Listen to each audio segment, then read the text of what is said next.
Good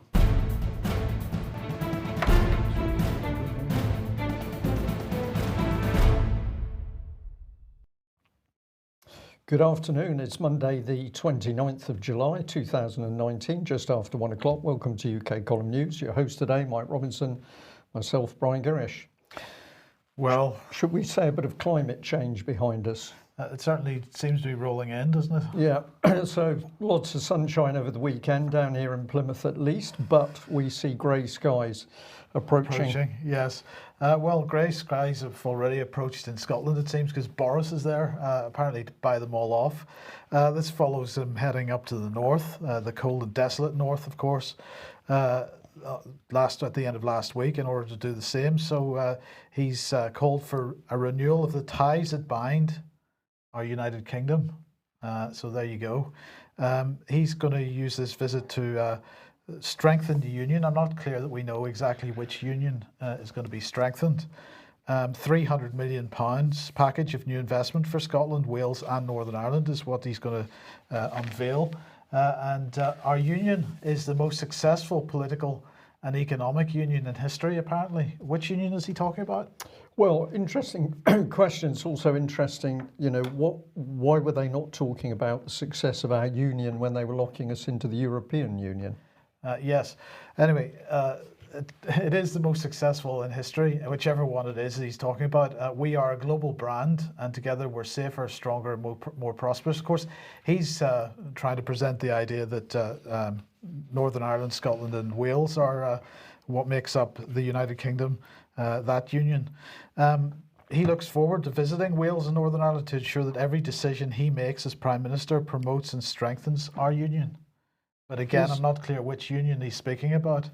Of course, he has said that he is not calling a general election before we leave the EU on the 31st of October.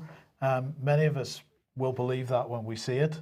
There seems to be plenty of opportunity for him to do so, and this looks like a campaign trill. Well, train. I was going to comment in the train in the background, a little bit of a Freudian slip there, but of course, Britain's train manufacturing industry wiped out and largely handed over to the Germans, so it's a pretty appropriate backdrop. But is he going to call election and have to be elected into his position when he's already Prime Minister? Yeah, because he does. Not been elected. He does, because he's only got a majority of 2, and that might become a majority of 1. He's still reliant on the DUP, although he said that he isn't going to give them any more money. Although from what we see from the end of last week and this week, he seems to be throwing money around like it's the end of the world or something. So 3 billion. What was this? The £300 million there. This is part of a £2.78 billion package for this stuff, and then there's another £3.6 billion towns fund, which is supporting 100 towns in England. He's just throwing money around as if it's gone out of fashion. So this looks a bit like as if he's preparing for a campaign trail, because isn't this what prime ministers do when they're about to have a general election? The money appears. Yeah, absolutely. Well, of course, one thing that the government has been concerned about over the last little while is veterans, and the fact that veterans are unhappy with successive governments, in fact. But you'll be glad to know, Brian, that Boris Johnson has set up an Office of Veterans Affairs, and he has put Oliver Dowden, who's the Paymaster General and Cabinet Office Minister, into the role of being in charge of that. And he has made Johnny Mercer, Plymouth MP, Minister for Defence, People and Veterans. So he is Minister for Defence, People and Veterans. Johnny Mercer, who has done so much for veterans over the years. Okay. They will apparently oversee this new Office of Veterans Affairs to coordinate Whitehall departments in addressing the challenges facing former armed forces personnel. And Boris Johnson said the brave men and women who serve our military truly represent the pinnacle of British character. We are rightly admired throughout the world for our armed forces, and it is a strain on our national conscience that any veteran who has served should be abandoned by the country they have fought so courageously to protect. Yes. I've got a chuckle, genuine chuckle in the background, because of course this is one of the Tory MPs, the other one down here is Gary Streeter, that they got really upset when we started to ask them simple questions about what was happening with the armed forces. So you ask them, why are we being told that the whole of the nuclear submarine fleet is not operational, or big problems with ships, or the Type 45s, or recruiting, or looking after veterans? And what was their response? They blocked us on Twitter. And now all of a sudden into post, and we're going to do everything possible to look after defence people and the veterans. Amazing. Well, we don't have to worry, because Type 45 HMS Duncan has indeed headed down to the Straits of Hormuz. This is good news. Type 45s, are they able to sail in warm water? Well, apparently not, because they've all had problems, engine problems, as a result of sailing in water that was too warm. So either those problems have been fixed, which I personally don't think they have. We have not heard anything to that effect, or that these ships have still got problems, but they're the only ships we've got, so they're forced to work out there in this unpleasantly warm water. Well, the information that the government has supplied seems to be a bit self-contradictory, because it says here the Type 45 destroyer HMS Duncan will work with Type 23 frigate HMS Montrose until she comes off duty in late August. I suspect that they actually mean Duncan. So Montrose, apparently they say, has been operating in an area of some 19,000 nautical miles and has so far accompanied 35 merchant vessels through the Straits of Hormuz during 20 separate transits, travelling 6,200 nautical miles in the process. Later in the year, another Type 23 frigate, HMS Kent, will take over this tasking from HMS Duncan, and HMS Montrose will remain stationed in the Middle East until 2022 as part of our permanent presence in the Middle East. So they've sent a destroyer there. That destroyer is going to be replaced with another frigate. But the problem is the number of ships, Mike, 6 Type 45s, of which we're pretty confident that only 3 at best are operational, probably only 2 and a bit. And then we've got 13 frigates, and well reported recently that roughly half those frigates available. So we're sending 3 ships out to the Gulf. Effectively, we don't have a remaining Royal Navy. Yeah, but only 2 at a time. Well, only 2 at a time, Yeah. Bit of transit time, work-up time, back into maintenance period when they come back. If you take those factors out, it actually requires more ships. And then we've also been hearing that things aren't so good on Queen Elizabeth following that flood. So the word on the military streets is that the aircraft carrier is going to be out of action for some considerable time, but we wait for an update on that. Well, let's have a look at this. A previous Prime Minister, of course, but thank you to the person that flagged up this excellent little article by Peter Hitchens. He says, we're destroying the armed forces, the last great institution that Britain has left. And what has he got to say on this? Well, he says that having wrecked the schools, the police, the courts and the civil service, destroyed the married family and debauched the economy, the slow-motion British Revolution now plans to ruin the armed forces, the last truly conservative institution left standing after 60 years of upheaval. At the end of this process, the Army, Navy and Air Force will still exist in outward form, but they will be useless for the purpose for which we have them, fighting the enemy. Instead, they will produce plenty of annual reports showing how sexually equal and inclusive they are. This report by Peter Hitchens just spot on. Let's have a look at this. But the allegation was enough, and the police force of this country are now under the leadership of people whose ideas about crime, punishment, right and wrong might have come out of a Trotskyist pamphlet of the 1970s. I should know, I used to write Trotskyist pamphlets in the 1970s, which is why they're so bad at what they do. And this is fascinating because this man was tied up with Trotsky and that sort of thing. So he, excuse me, he knows the ideology. He knows about destroying institutions from the inside. Now he's saying he sees it in his own country. It's not only been through the civil service and the police, it's now coming into the armed forces. So this man at least recognises that we've got governments that are destroying these things as a result of their policy. But he doesn't stay on it. He doesn't keep asking the questions. But where does it go? Excuse me, losing my voice here a bit. Well, let's have a look at this. This is a document for one of the local councils, South Hams District Council. And it says that they've introduced, well, it's really behavioural training in order to best serve their customers. It says the impact behavioural framework has been developed to support South Hams District and West Devon Borough Council's ambitions for their workforce. The framework aims to enhance both individual and organisational performance and will be applied in recruitment, performance management, career progression. It defines the behaviours that all colleagues across both councils are expected to consistently demonstrate at work. It outlines measurable behaviours that describe how we need to perform our roles rather than what we need to achieve. I found that one fascinating. So we're not so worried about what we're actually doing for customers. These people are really supposed to be civil servants serving us. No, they are a business. They're looking after their customers, and you're going to go through a behavioural training process. Yeah, I mean, that sentence, the framework outlines measurable behaviours that describe how we need to perform our roles rather than what we need to achieve. That's very similar to the thing that children are being taught.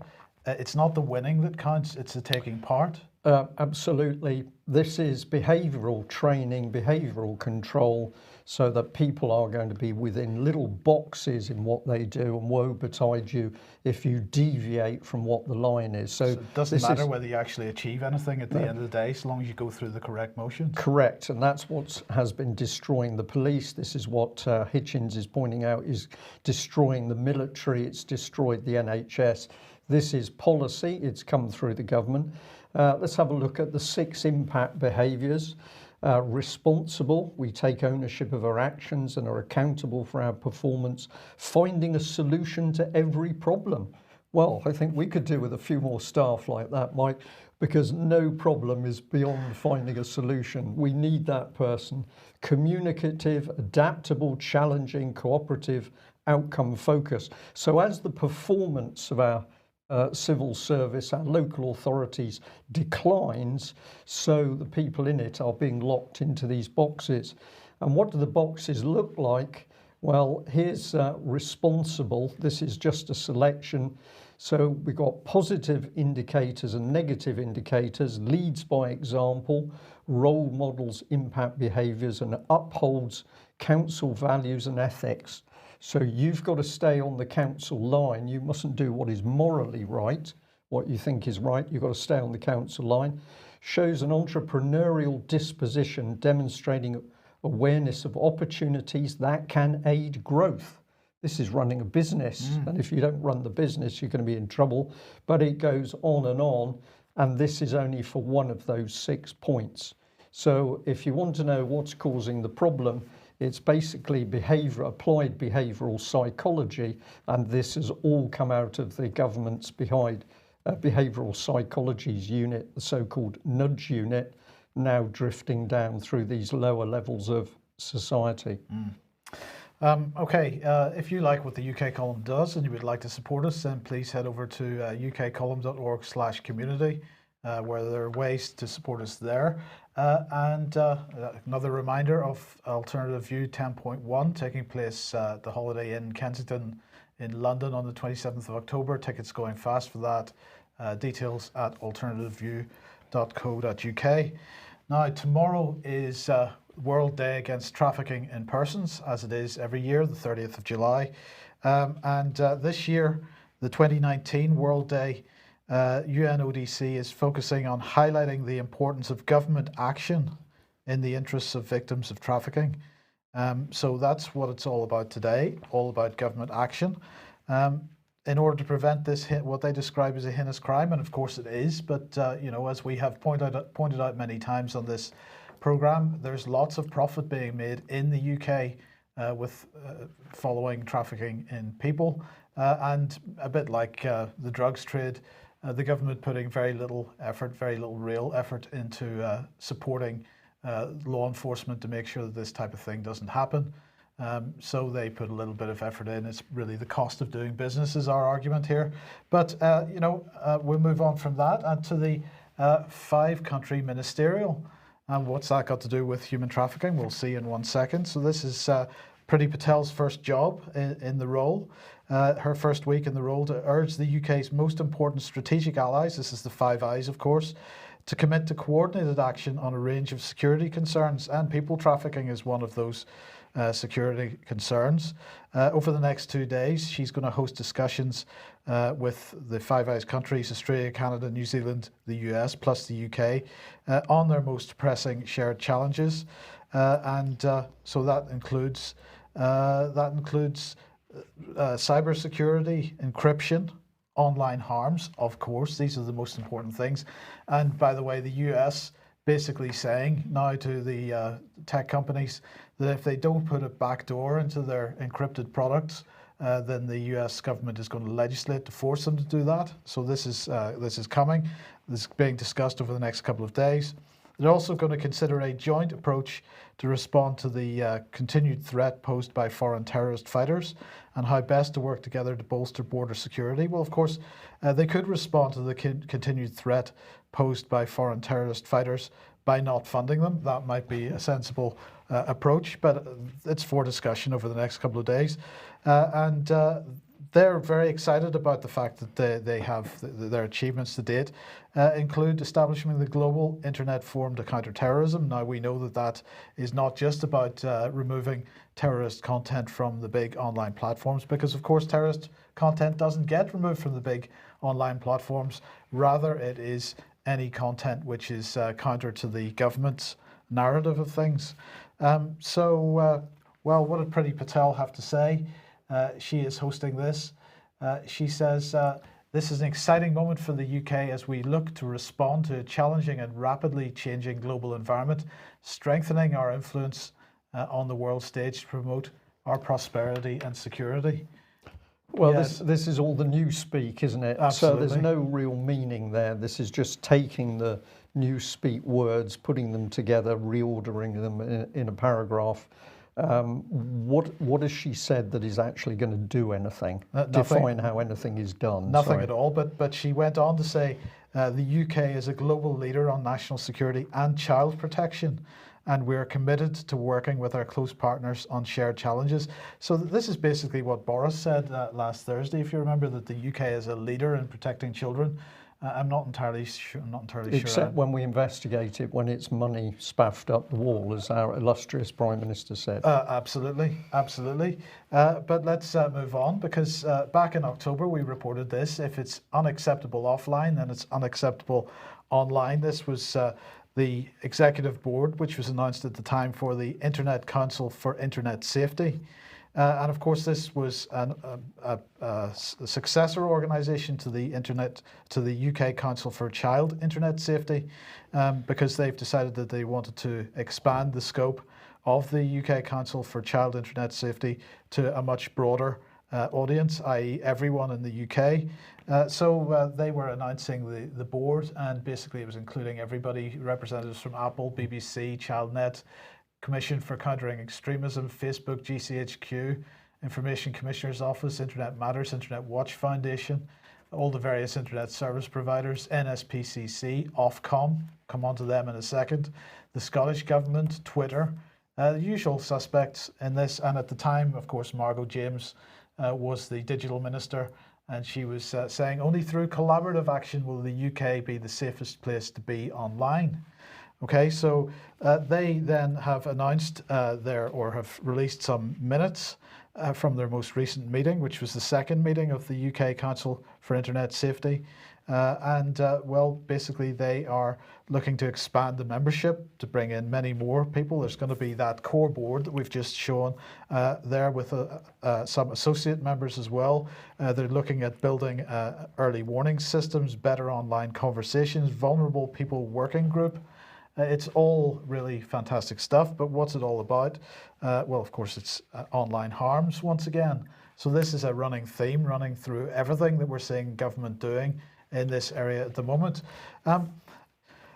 Well, if we think back to last year, if you remember, Matt Hancock was the Secretary of State for Digital, Culture, Media and Sport, and he announced that the CAIRNCROSS review, which was going to explore whether intervention was going to be required to safeguard the future of our free and independent press, because control of the narrative was, they had lost it, and the mainstream press suffering commercially, having a very hard market at the moment, and really he was concerned about how they support the mainstream media to support the government narrative.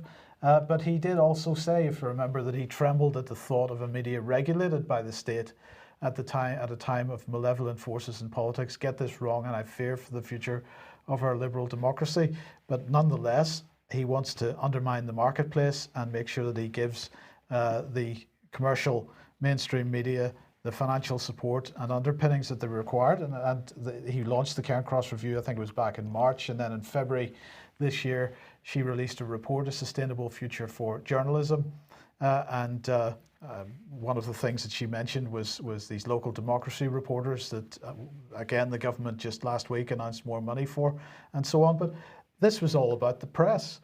And I was wondering, well, what about television? What about television news? Is it only the print media that the government's concerned about? Well, it turns out it's not. So just a quick reminder that if you remember back in 2014, the UK column came under attack from an organisation called the Authority for Television on Demand. And if you want to get the background to this and some video clips detailing what happened to us back then, have a look on the UK column website for ATVOD, a major risk to freedom of speech on the internet. Now, they were attacking us for being too television-like, and what was clear at the time was that there was a concern that up-and-coming organisations on the internet with relatively low budget, shall we say, were able to compete with the likes of the BBC to a certain extent. That certainly seemed to be a concern that they expressed at the time. Well, of course, ATVOD at that point was working as a sort of outsourced organisation from Ofcom, because Ofcom didn't want to manage television on demand, sort of so-called on-demand video. Once the ATVOD situation blew up with us, well, they didn't seem to be able to stick around for too much longer. So within the next 12 months, they were gone as an organisation, and the remit rolled back into Ofcom. Well, earlier in the month, Ofcom released this, The Future of Public Service Media. And they're very concerned about public service broadcasting content. They say public service broadcasting content increasingly competes for visibility across different platforms and devices, given the huge libraries of content being delivered by online and on-demand providers. So, you know, back in 2014, when we won that fight with ATVOD, we knew that this issue was not going to go away. CAIRNCROSS review is dealing with print media, and now Ofcom is concerned about the future of public service media, and this is mainly the BBC and Channel 4 and their television news outlets and so on. They're concerned that audiences have benefited greatly from developments as innovation and investment have increased their choice of what to watch, how to watch it, and when to watch it.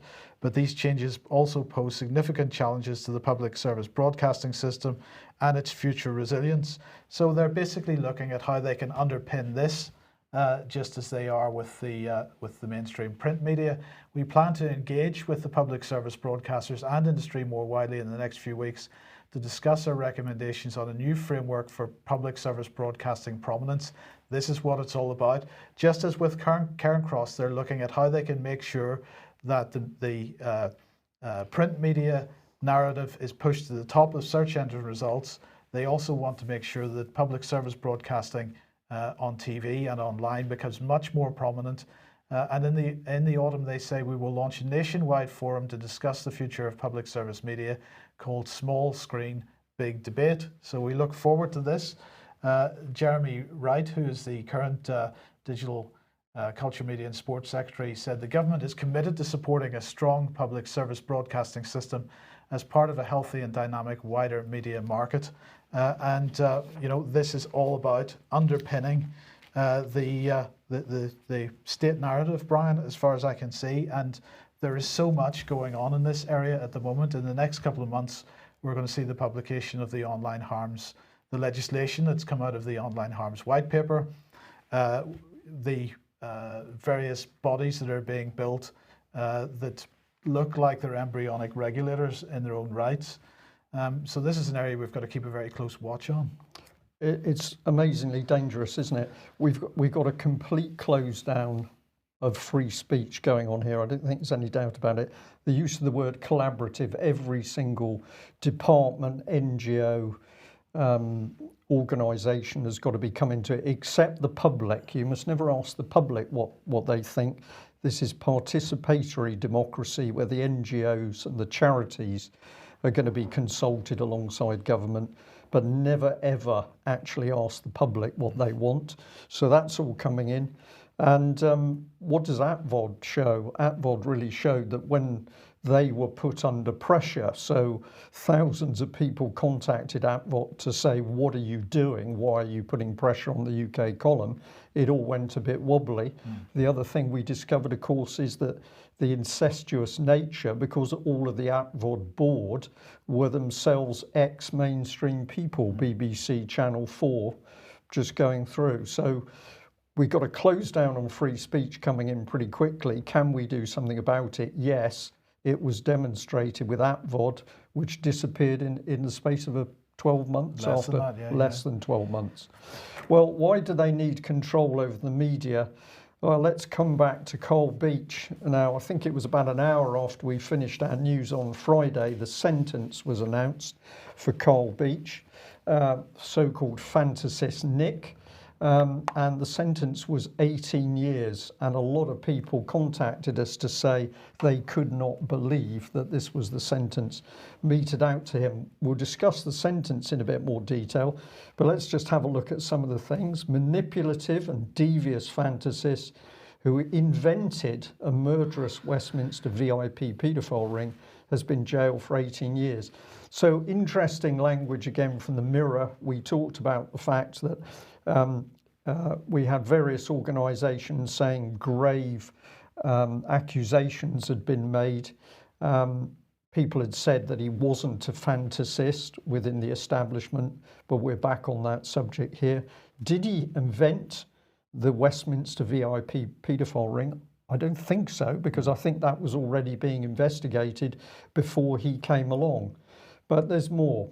Carl Beach, once only known in the media reports as Nick, was convicted of 12 counts of perverting the course of justice and one of fraud. As I say, we'll come on to that in a minute. He made the claims of that ring dating back to the 1970s and 1980s. No, he didn't. What he did is reinforce the existing claims that this paedophile ring had been operating. The Metropolitan Police investigated his allegations, raiding homes and interviewing alleged suspects, but the 2 million Operation Midland ended without making a single arrest. So that's put across as though the whole thing was a disaster. But of course, I think when we really look at it, what we can see is that no proper investigations have ever taken place. Hence, they've never achieved anything. So here's the Telegraph. Intelligence services astonished. Police fell for lies of VIP abuse accuser. Well, really. Intelligence services have privately expressed their astonishment that senior detectives fell for the lies of Carl Beach, the fantasist and paedophile who invented a child sex abuse ring involving spy chiefs. Interesting language. So where was the source? Well, it was a Whitehall source, an anonymous Whitehall source expressed astonishment that police had fallen for Beach's invented claims. It is understood the damage done by Beach to the reputations of Hanley and Oldfield has caused distress and anger in security circles. So nobody's prepared to put their name to this, but this is leaked through that the public should be very concerned because the intelligence services are upset. Of course, the intelligence services would have a reason to be upset if the allegations were true and they hadn't done anything about it, because they are bound to have known about what was going on. That's exactly where my mind took me. So we're going to follow that through, okay, Mike. But let's have a look at the main quote. It's absolutely baffling that police fell for this. There should have been so many warning signs, and yet police did not pick up on that. Clearly someone saying what Beach was saying should have been laughed out of the interview room. It's absolutely incredible. They had no idea of the reputational damage they were doing. This is very arrogant stuff. The only thing we're really interested in is people's reputations. Somebody comes forward as a child abuse survivor. What are they seeing? They should be laughed out of the room, is what I'm picking up here. So pretty outrageous statements we're led to believe by an anonymous Whitehall intelligence source. So let's have a look at this one.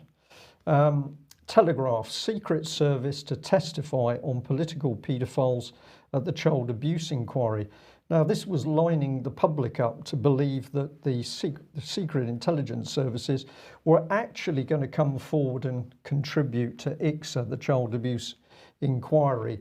So what was said here, Britain's spy agencies will reveal its knowledge of alleged Westminster-related child abuse at a public inquiry amid concerns it aided an establishment cover-up. So that's an interesting backdrop. MI5, MI6 and GCHQ have given their full cooperation with the independent inquiry into child sexual abuse. Lead counsel Andrew O'Connor QC told a preliminary hearing on Tuesday. However, it emerged yesterday that some of the evidence that agencies will give may be heard in private due to national security reasons. So this is the old chestnut. We mustn't have the public understanding what's going on. The public mustn't be informed. We will have to do this in private, where of course the information release can be controlled. So here she is, the lovely Baroness J. Fascinating hairstyle, I had to say, on this picture, but there we go. And what's going on here? Well, MI5 chief involved in child sex abuse cover-up. So this is 23rd of July 2015. The former head of Britain's intelligence service urged the government to cover up allegations of child sexual abuse against a senior MP. Freshly uncovered documents have revealed. Writing to Cabinet Secretary Sir Robert Armstrong in 1986, MI5 Director General Sir Anthony Duff said, "The risk of political embarrassment to the government is rather greater than the security danger." So some security services did understand that there was child abuse going on, and they've taken an active role in encouraging people to cover that up. But then when Nick is convicted, they're coming out and saying it's ridiculous that the police listened to him for more than 30 seconds. Yeah, it's interesting, isn't it, Mike? But it does get better, so let's stay with it.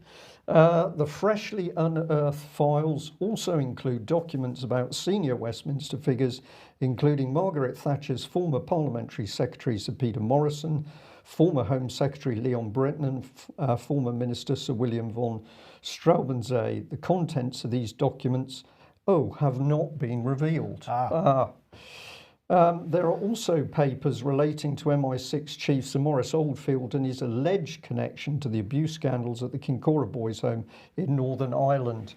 So it all now starts to look rather different, and the background to Carl Beach's case looks rather different. But then we have this one. MI6 officer found with child abuse images had charges dropped. So this is from The Guardian, and it's dated the 26th of March this year. And what have we got? The images were passed to the police, and MI6 officer was identified. The individual was then dismissed, and he faced 2 charges of possessing indecent images of children on his workplace computer. That was an officer, MI6 officer, told the child abuse inquiry. Ultimately, the prosecutor decided not to offer evidence against the defendant following an abusive process application. Okay, that's a cover-up then? That's a cover-up. And a bit more, the anonymous officer also said a search through SIS files on behalf of the inquiry unearthed a note attached to an obituary of the former intelligence officer and diplomat Sir Peter Hayman, who died in 1992.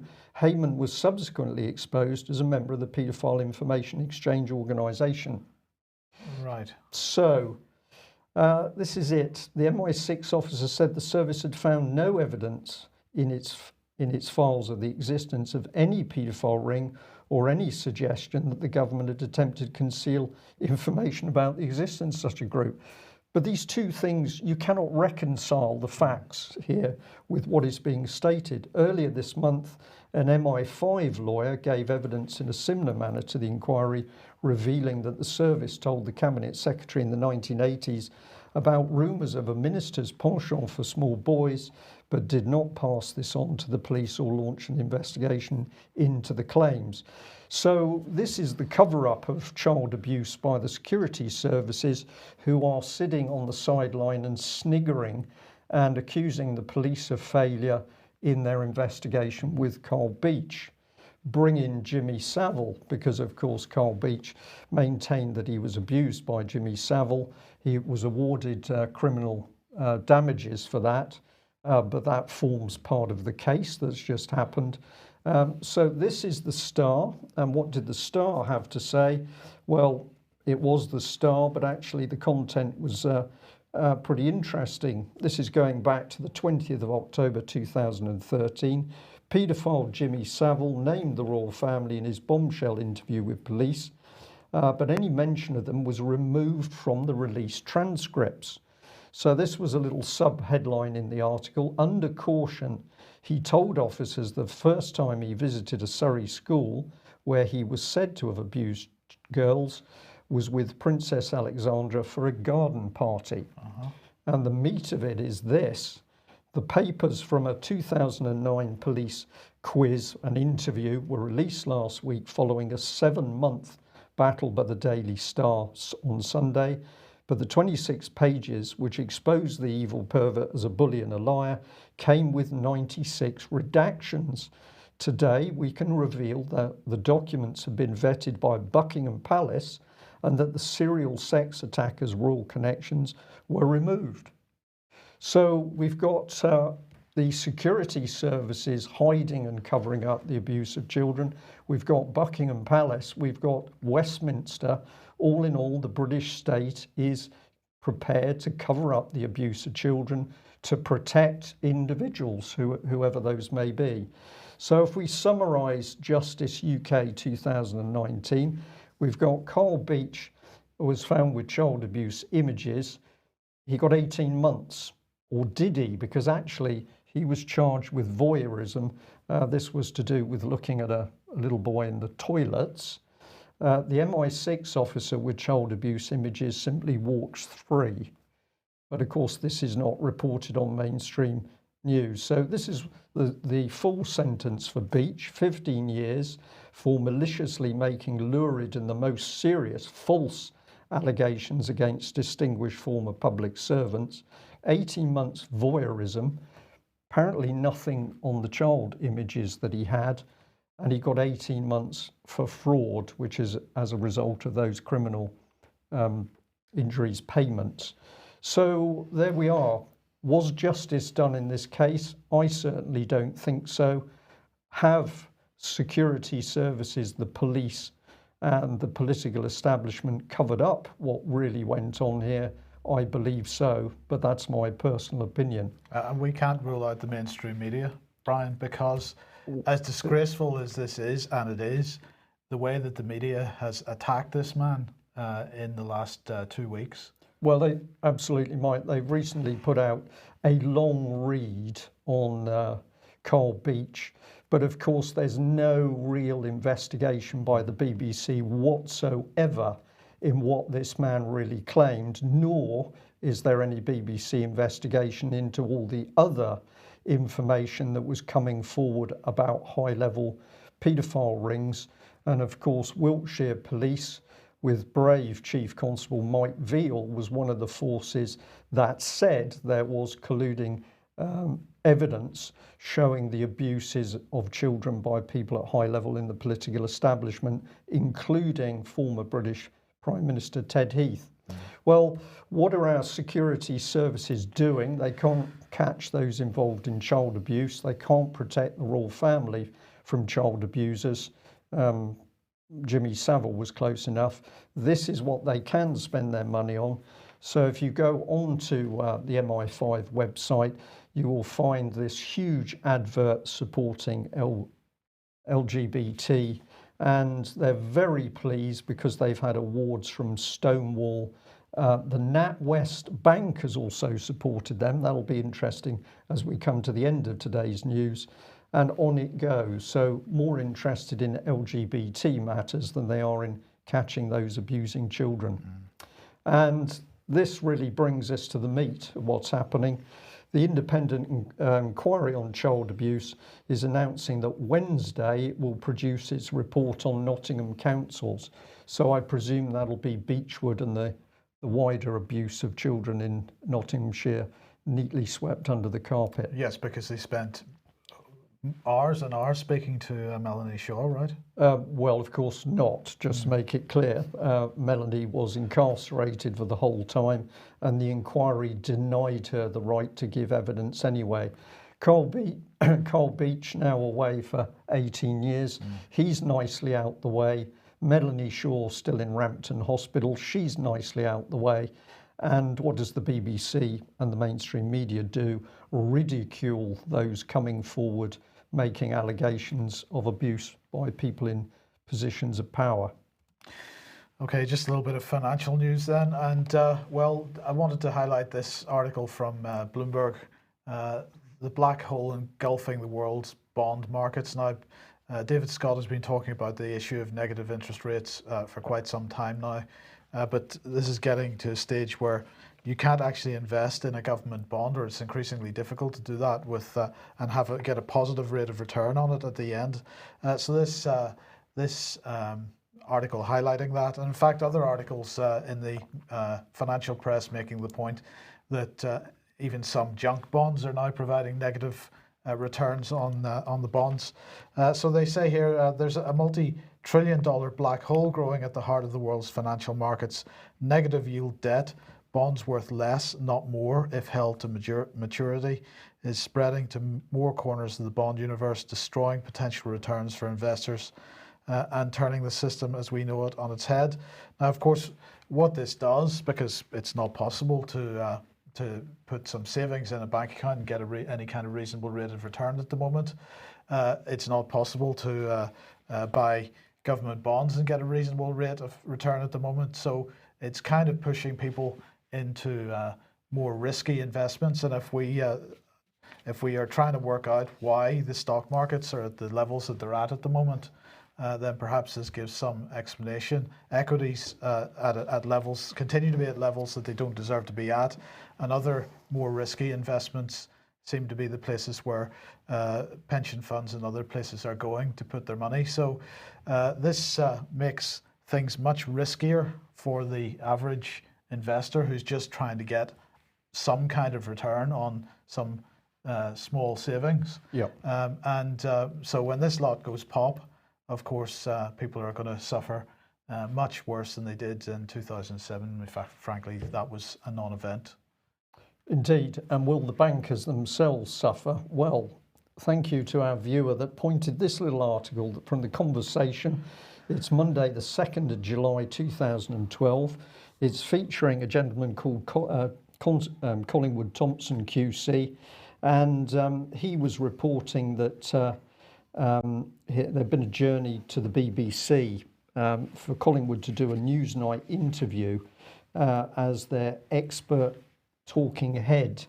And if you got into this little article, this is one of the things that was being said. When you think that no individual banker has been convicted for their part in the events that led to the current economic crisis, it makes you realise what a charmed life bankers have led. Instead, it's the corporate entities that are penalised, and who suffers then? That's right, shareholders and taxpayers, the public at large. But this latest debacle is all about dishonesty. The FSA report makes it clear there has been deliberate distortion of the market to enhance the profits of the bank. This is Barclays they're talking about, and the size of individuals' bonuses. This is undoubtedly fraud, and I don't think the public will stomach it this time if the individuals responsible are not made to pay. But there is sufficient political will to see through is there sufficient political will to see through a rigorous investigation? And do the regulatory authorities have enough money and other resources behind them in any event? It's sobering to think that Barclays' 60 million fine is sizably larger than the Serious Fraud Office's entire annual budget. So fascinating to see at least one QC on the right track there. And I think I missed it. I was intending to end with a wonderful slide where, of course, Deutsche Bank is going down rapidly. At the same time, this was the very bank that Common Purpose, the charity Common Purpose, praised as a fine example to up-and-coming future leaders. Well, there we are.